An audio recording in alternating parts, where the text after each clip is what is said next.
সুপ্রিয় শিক্ষার্থীবৃন্দ, আজকে দেখব হচ্ছে অধ্যায় 13 সমান্তর ধারা। সমান্তর ধারায় কতগুলি টপিক আছে যে জিনিসগুলি না জানলেই নয়। প্রথমে আমরা জেনে নিব অনুক্রম। অনুক্রম কি? অনুক্রম হচ্ছে কতগুলো রাশি একটি বিশেষ নিয়মে ক্রমান্বয়ে এমনভাবে সাজানো থাকে যে প্রত্যেক রাশি তার পূর্বের পদ এবং পরের পদের সাথে কিভাবে সম্পর্কিত থাকে তা জানা যায়। আর এইভাবে সাজানো রাশিগুলোর সেটকেই বলা হয় অনুক্রম। যেমন এখানে আমি লিখছি 2, 4, 6, 8। এটার পরবর্তী সংখ্যা কত হবে? এটার পরবর্তী সংখ্যা হতে পারে হচ্ছে 10। আমরা কিভাবে জানি এটার পরবর্তী সংখ্যা 10 হবে? কারণ এখানে 2 এবং 4-এর পার্থক্য হচ্ছে 2, 4 এবং 6-এর পার্থক্য হচ্ছে 2, 6, 8-এর পার্থক্য 2। তাহলে 8-এর সাথে 2 যোগ করলেই মূলত 10 পাওয়া যাবে। আবার 10-এর সাথে 2 যোগ করলে পাওয়া যাবে হচ্ছে গিয়ে 12। তো এইগুলি হচ্ছে অনুক্রম, যে কতগুলি রাশি একটি বিশেষ নিয়মে ক্রমান্বয়ে এমনভাবে এগুলি সাজানো আছে যে প্রত্যেক রাশি তার পূর্বের পদ এবং পরের পদের সাথে কিভাবে সম্পর্কিত থাকে সেই সম্পর্কে জানা যায়, এবং এভাবে সাজানো রাশিগুলোর সেটকেই বলা হবে হচ্ছে অনুক্রম। এবার ধারা। ধারা কাকে বলে? অনুক্রমের পদগুলোর পর পর প্লাস চিহ্ন দিয়ে যুক্ত করলে একটি ধারা পাওয়া যায়। অর্থাৎ এই যেখানে আমি লিখছি 2, 4, তারপর 6, 8, 10, এগুলির মাঝখানে যদি আমি প্লাস চিহ্ন দেই তাহলেই মূলত একটি ধারা পাওয়া যায়। আর যদি অনুক্রম লিখতে হয় সেক্ষেত্রে প্লাস চিহ্ন দেওয়া যাবে না, সেক্ষেত্রে কমা ব্যবহার করতে হবে। এবার দেখব সমান্তর ধারা। কোনো ধারার যে কোনো পদ ও তার পূর্ববর্তী পদের পার্থক্য সবসময় সমান হলে সেই ধারাকে বলে সমান্তর ধারা।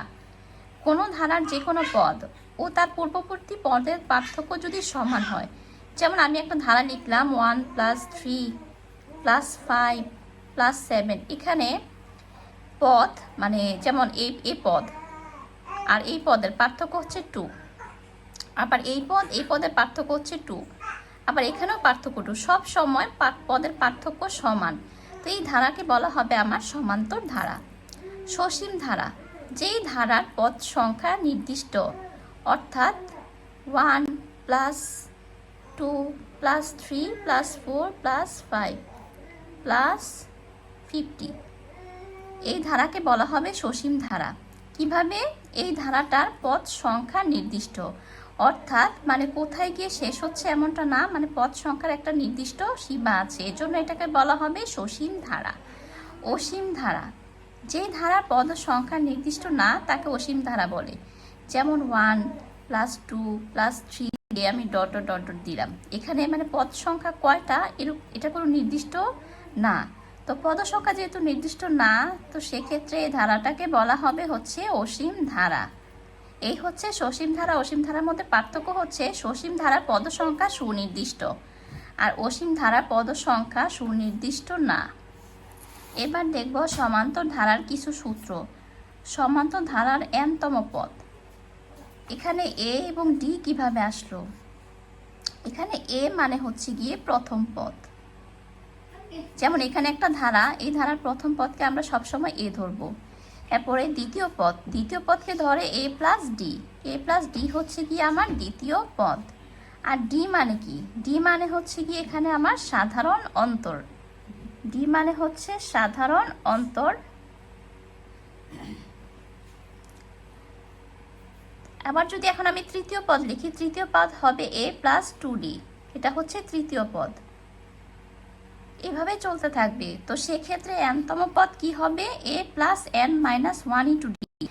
n-1 হইল কেন? এখানে দ্বিতীয় পদের জন্য এখানে d এর আগে 2 - 1 হবে। আবার তৃতীয় পদের জন্য এখানে হবে 3 - 1, অর্থাৎ n-1 1 2 3 4 এভাবে চলতে থাকে। সেক্ষেত্রে n-1 × d। তো সমান্তর ধারার n-তম পদ হচ্ছে a + n-1 × d। প্রথম n সংখ্যক পদের সমষ্টি হচ্ছে Sn = n/2 × 2a + n-1 × d। প্রথম n সংখ্যক স্বাভাবিক সংখ্যার সমষ্টি সূত্র হচ্ছে Sn = n × n+1 / 2। প্রথম n সংখ্যক স্বাভাবিক জোড় সংখ্যার সমষ্টি Sn = n × n+1। প্রথম n সংখ্যক স্বাভাবিক বিজোড় সংখ্যার সমষ্টি হচ্ছে Sn = n²।